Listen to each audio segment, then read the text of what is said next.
Hari ini kita akan belajar tentang nilai hormat menghormati.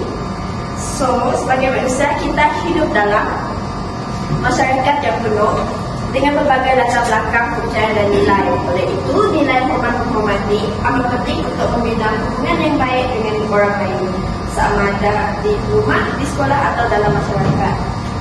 So, ini baca kita hari ini.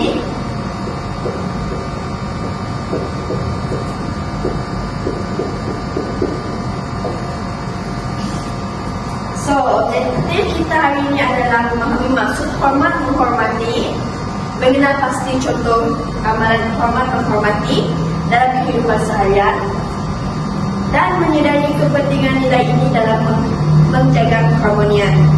Okey, mari saya tanya kamu semua satu soalan. Pernahkah kamu berada dalam situasi di mana perasaan kamu dihormati? Bagaimana perasaan kamu?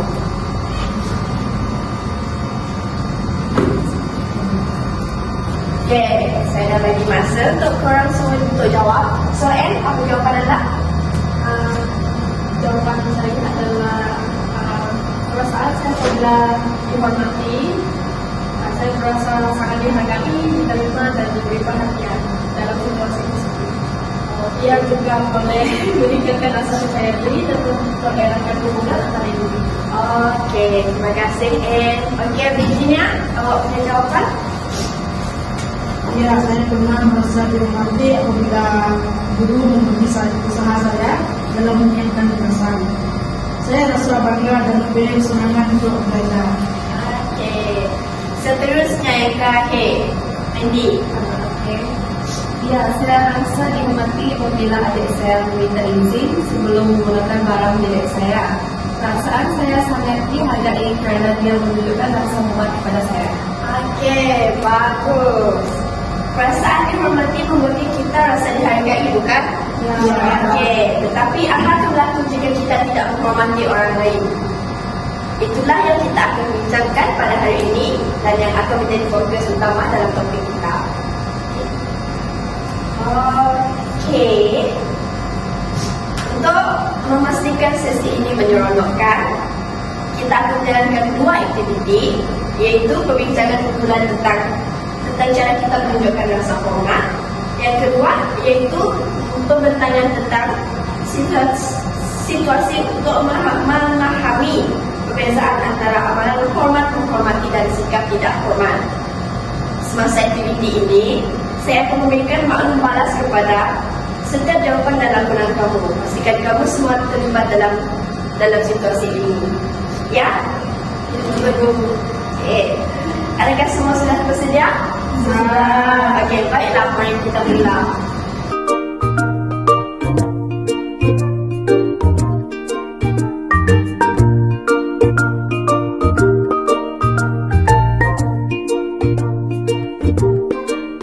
Baiklah, kita akan bergerak ke aktiviti yang pertama. Okey, setiap kumpulan akan diberikan beberapa situasi. Jadi tugas kamu adalah untuk berbincang dan mencari cara-cara bagaimana kita boleh menunjukkan rasa hormat dalam situasi tersebut. Ingat, rasa hormat adalah tentang bagaimana kita melibatkan dan menghargai orang lain dalam tindakan kita.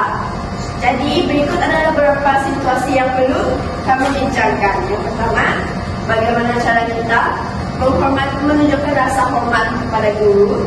Yang kedua, bagaimana kita boleh menunjukkan rasa hormat kepada rakan sekelas. Yang ketiga, bagaimana kita boleh menghormati orang tua atau ahli keluarga kita. Okey, silakan berbincang dalam kumpulan dan pastikan setiap individu dalam kumpulan memberikan sekurang-kurangnya satu contoh dan satu penyelesaian. Selepas itu kita akan berkongsi idea di dalam kelas kita. Selepas masa perbincangan, setiap kumpulan akan berkongsi idea mereka. Okey, silakan berbincang sekarang.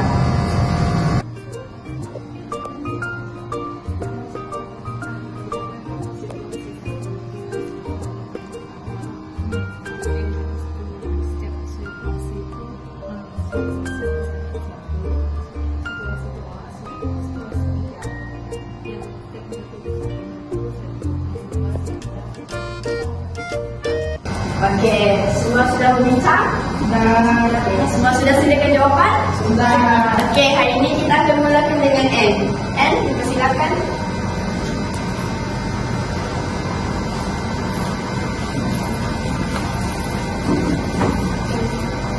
Situasi yang pertama iaitu bagaimana cara kita menunjukkan rasa hormat kepada guru ialah kita boleh menunjukkan rasa hormat kepada guru dengan penuh perhatian ketika guru bercakap. Seterusnya, menggunakan bahasa yang sopan seperti terima kasih dan maaf apabila bercakap dengan guru. Dan yang terakhir adalah menyerahkan kerja dengan tepat pada waktunya dan menghormati masa guru. Okey, terima kasih N. Okey, Virginia, awak seterusnya dengan situasi yang kedua yang diberikan. Silakan.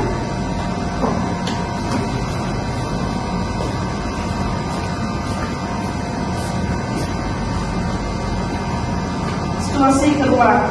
Bagaimanakah kita boleh menunjukkan rasa hormat kepada rekan sekelas, mendengarkan pendapat rekan sekelas tanpa mengganggu mereka ketika mereka bercakap.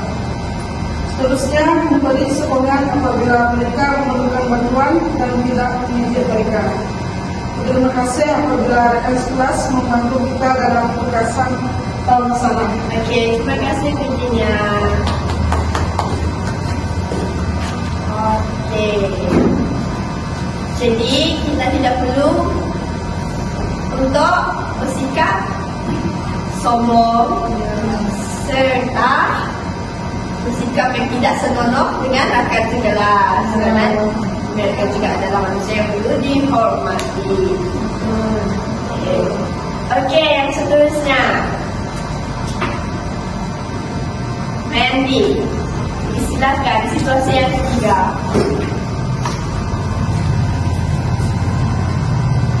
Okey, untuk situasi yang ketiga, bagaimana kita boleh menghormati orang tua atau ahli keluarga kita? Jawapan yang pertama ialah mendengar nasihat mereka dengan sabar dan menunjukkan penghargaan atas pengalaman mereka. Yang kedua, bertanya khabar dan meluangkan masa bersama mereka.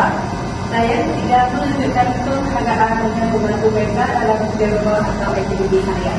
Okey, terima kasih. Okey.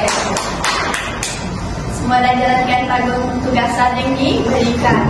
So, terima kasih kepada semua individu yang terlibat dalam kumpulan kerana telah memberikan idea-idea yang bernas dan kreatif. Kita akan bergerak ke aktiviti yang seterusnya.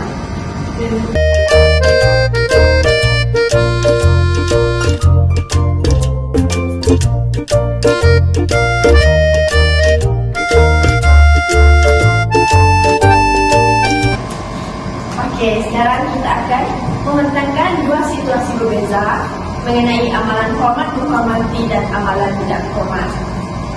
Setiap murid akan membentangkan situasi yang berlainan. Mari kita mulakan dengan murid 1 M. Jadi silakan ke depan.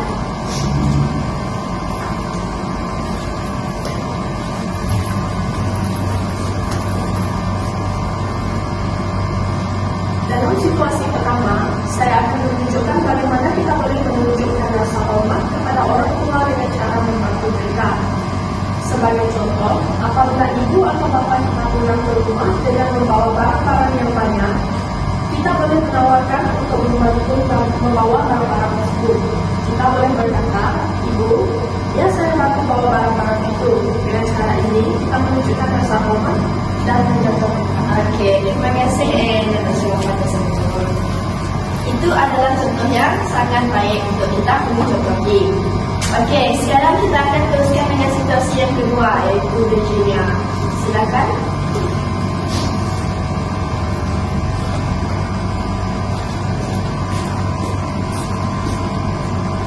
Seterusnya, situasi kedua. Situasi kedua adalah sikap tidak hormat. Dalam situasi kedua, saya menunjukkan sikap tidak hormat. Sebagai contoh, apabila ibu bapa kita memberi arahan untuk membahas bilik, tetapi kita menjawab dengan kasar dan berkata, nantilah saya sibuk.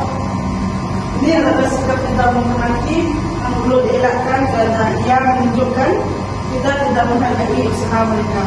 Oke, terima kasih. Ya, sama-sama. Oke, itu adalah dengan jelasnya contoh yang kita tidak perlu ikuti atau contohi. Mari kita lihat situasi yang terakhir yang akan disampaikan oleh Mandy. Silakan.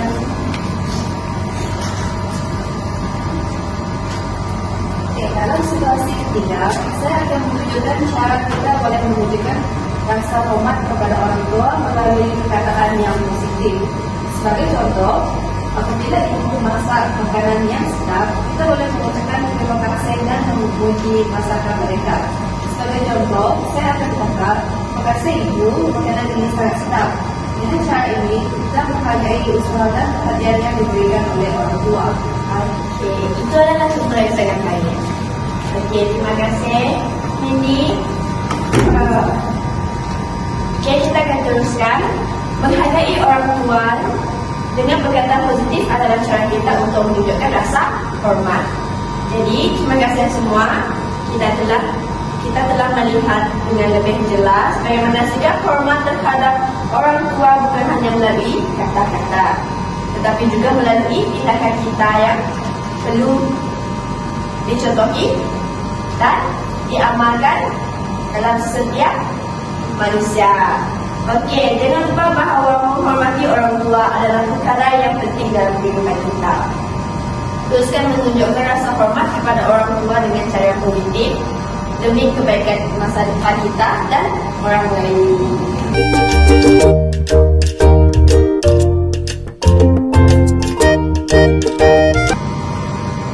Okey, baiklah. Setelah kita selesai berbincang dan melihat berbagai contoh tentang amalan hormat menghormati, kita dapat rumuskan bahawa menghormati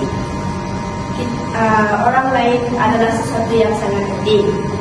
Hormat menghormati bukan sahaja membuatkan kita mempunyai hubungan yang baik dengan orang tua, tetapi juga dengan rakan-rakan dan orang di sekeliling kita. Dengan menunjukkan rasa hormat, kita boleh hidup dalam suasana yang harmoni dan saling menghargai. Sekarang mari kita berfikir sejenak. Berdasarkan apa yang kita telah pelajari hari ini, bagaimana kamu semua boleh mengamalkan nilai hormat menghormati ini dalam kehidupan seharian? Okey, kan? Saya akan lebih mendengar arahan ibu bapa dan membantu mereka tanpa menunggu mereka semua. Okey, syabas. Virginia. Saya akan selalu menunjukkan terima kasih kepada orang tua saya kali membantu saya. Okey, yang terakhir ini. Saya akan berusaha untuk menghindari sikap tidak menghormati seperti menjawab dan kasar kepada orang tua atau guru. Okey, syabas semua. Ini adalah langkah-langkah yang sangat baik untuk mengamalkan nilai hormat dalam kehidupan seharian. Ingat, nilai hormat ini akan membantu kita menjalani hidup yang lebih baik serta berkat. Terima kasih kepada semua anak-anak murid kerana telah aktif dalam sesi ini. Semoga kita semua terus mengamalkan sikap hormat menghormati dalam kehidupan seharian. Jangan lupa, ia bukan hanya tentang kata-kata tetapi juga tentang tindakan kita. Okay, terima kasih. Terima kasih. Okay, Miss Rai.